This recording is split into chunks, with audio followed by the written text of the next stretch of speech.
размери конфликтот и така што како и секој интелектуалец би тргнал барем тоа зло да биде контролирано, тие момци да бидат под контрола на интелектуалци и знаевме дека набргу ќе го сториме тоа и така и се случи. Дали борците кои беа млади, агресивни, тренирани и така натаму го слушаат гласот на еден интелектуалец кој дошол, например, да се приклучи на националната кауза, наспроти, например, дел од крволочноста што кај објективно, без оглед на адреналинот се раѓа кај борците? Вака, преди се, секоја војна е настроена од страна на одреден слој на друштвото, каде на едно место во доктрината изведена во книгата 84-та наречена Big Brother, Джордж Орвел ќе каже, за жал, цитирам, дека јас и понатамо ги делам луѓето на три слоја: високиот, средниот и нискиот слој. Високосредниот слој, кога веќе навлегуваме во некоја подробна анализа, ќе го користи нискиот слој за остварување на нивни цели, односно соберење на дотично владарство, да кроз зборовите, например, благосостојба, патриотизам или национален романтизам или некои икс други методи, да се користат тие. Оливер, невработен пред, невработен потоа. Дали ова се мотивите? Дали чувствувате дека некој со вас манипулира? Дали вие тргнавте во битка мислејќи дека, како и 41 година, дека ќе остварите некакви повоени социјални привилегии и статус? Нашиот мотив беше чисто патриотски, пошто нашата држава беше нападната од... Значи имавме агресор на државата, добивме позиви и поедавме да се браниме државата. Момент, јас не завршив.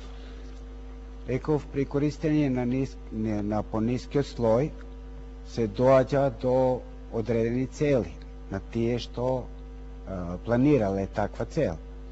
И додека на нискиот слој само му се менува газата.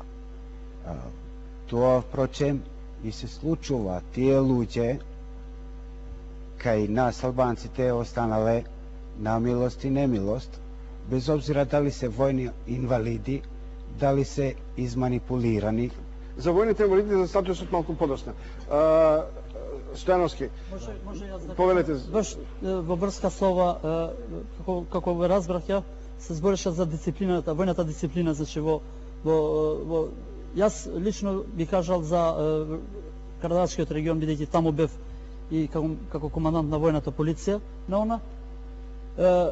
Кон таа дисциплина сите се одржа фантастично и многу поштено го слуша мојот глас, например, и мојата команда за и беше најпримерна војска мислам дека и во НАТО е зборено тоа, дека најчиста војна во светот.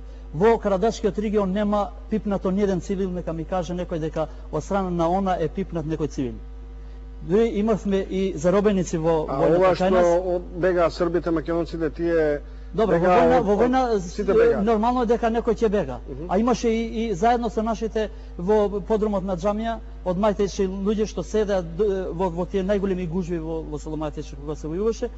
После смирувањето на малку на војната, тие беа пуштени и отида во град. Дали мислите дека е тоа нормална позиција? Или наспроти, например, организацијата на ООН, која е дисциплинирана, ние имавме безбедносни сили кои делува хаотично? Јас само сакам да ве запрашам дали вие сте слушнале како зборува македонец од Берово или од Делчево? Знам. бидејќи Да не се тоа македонскиот тие бугари јазик го кои што знам вие сте многу ги добро, слушале. многу добро и ги Така, јас- можам да ги разликувам локалностите на јазикот на македонскиот јазик.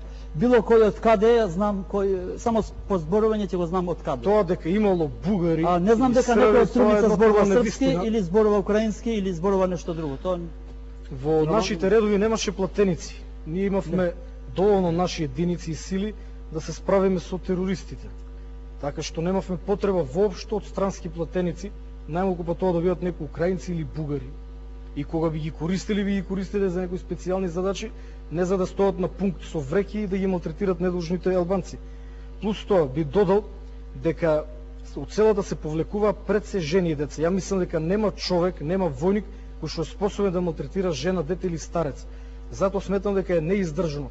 А додека ако некој млад и здрав човек кој што носил дотогаш униформа и под притисок ја фрли униформата и потоа иде кон вреките, а се уште мириса на барут, може би постапувале со него малку надвор од правилата. Меѓутоа треба да знаете дека тоа се ефективни состојби, бидејќи јас потпуно ја сваќам вашата трагедија. Меѓутоа можеби во истиот момент додека ви се случувала на вас трагедијата, од другата страна некоја ваша граната минофрлачка, за која што морам да ве пофалам, беа исклучително прецизни, можеби му откинала рака на некој наш припадник. добро, Така што војник, треба тоа да се... а не цивил. Да. Друго е борба маж со маж. Тоа е друга работа. Сме се бориле, рука завршена војна готово. Ама кога не можеш, вие не можевте со нас, со војниците, па удривте во цивили. Цело време селото беше внатре гранатирано. Само ова да го завршам. Цело време селото беше внатре гранатирано, иако се знаеше дека има цивилно население. Никогаш не било требало да го напушти селото. Само да завршам. Само да завршам. Цивилното население вие го користите како штит, како ние да го нападнеме? Како може штит, кога ние имавме фронт напред? Цивилното население беше многу далеко позади нас. Никогаш не биле гранатирани нашите позиции, него било селото. Ако ние сме знаеле, значи збором и во име не ми е народ, реч, само просте, не ми е реч овдека да се победиме со зборување некој со друг. Овдека ми е реч мене да ги докажеме некои работи што стварно се жални, и мене ми е жал и од ваша страна некој што останал инвалид или некој што погинал. Ама честно збор, ова го кажувам од срце. Жално ми е од двете страни што погинале. Жално и ние двете страни треба да станеме да збориме за кој ни го доведе ова да доведе до ова ситуација да се бориме меѓу себе. Ова не ми е целта, не ми е целта да те победам со зборување или нешто докажување.